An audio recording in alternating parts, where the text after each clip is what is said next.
પવિત્ર યાત્રાધામ દ્વારકા નજીક રૂપેણ બંદર વિસ્તારમાંથી અંદાજે 50 કિલો ગોમાંસ સાથે 3 શખ્સો દ્વારકા પોલીસ દ્વારા ઝડપી પાડવામાં આવ્યા હોવાની ઘટના સામે આવતા સમગ્ર પંથકમાં ગૌપ્રેમીઓ અને સ્થાનિકોમાં ભારે આક્રોશ ફેલાયો હતો।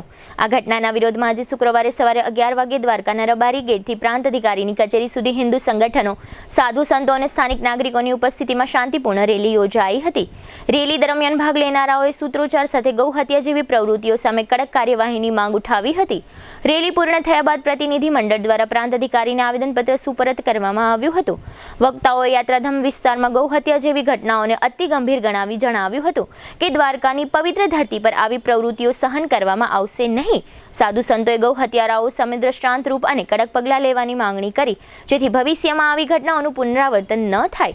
આવેદનપત્રમાં ગૌ હત્યા પર સંપૂર્ણ પ્રતિબંધ લાગુ કરવાની, પકડાયેલા આરોપીને કડક સજા આપવાની તેમજ યાત્રાધામ વિસ્તારમાં ચાલી રહેલી માંસ અને ઈંડાની દુકાનો બંધ કરાવવા અંગે રજૂઆત કરવામાં આવી છે। સાથે જ જો માંગણીઓ સ્વીકારવામાં નહીં આવે તો આગામી સમયમાં ઉગ્ર આંદોલન હાથ ધરવાની ચેતવણી પણ આપવામાં આવી હતી। પ્રશાસન દ્વારા સમગ્ર મામલે કાયદેસરની કાર્યવાહી ચાલુ હોવાનું જણાવાયું છે। હાલ વિસ્તારમાં કાયદો અને વ્યવસ્થા જળવાઈ રહે તે માટે પોલીસ તંત્ર સતર્ક છે। આવેદનપત્ર અંગે સ્થાનિક ગિરધર જોશીએ આપેલી ટૂંકી વિગતો પ્રસ્તુત છે। જે આપણે રૂપેણ બંદરમાંથી ગૌ માંસ મળ્યું છે એના વિરુદ્ધમાં એક રેલીનું આયોજન જે અમે રબારી ગેટથી પ્રાંત કચેરી સાહેબની ઓફિસ સુધી કર્યું અને ખાસ કરીને તમામ હિન્દુ સનાતનીઓ, પ્રશાસન, સરકાર બધાને એક કે આ જિલ્લાનું નામ દેવભૂમિ, આ દેવોની ભૂમિ છે, તો દેવોની ભૂમિમાં પશુઓની કતલેઆમ શા માટે? દેવોની ભૂમિમાં ગાયની કતલેઆમ શા માટે?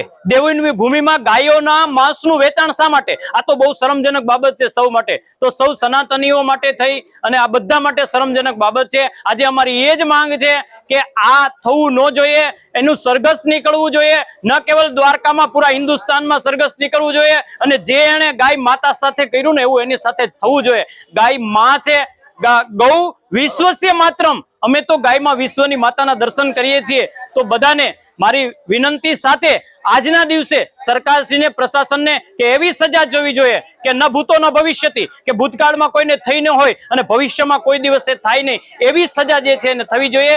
એક દાખલો બેસાડે અને ખરા અર્થમાં આજે એ સમય છે, આજે પ્રશાસન માટે સમય છે, સરકાર પાસે સમય છે અને તમામ સનાતનીઓ એક સાથે છે।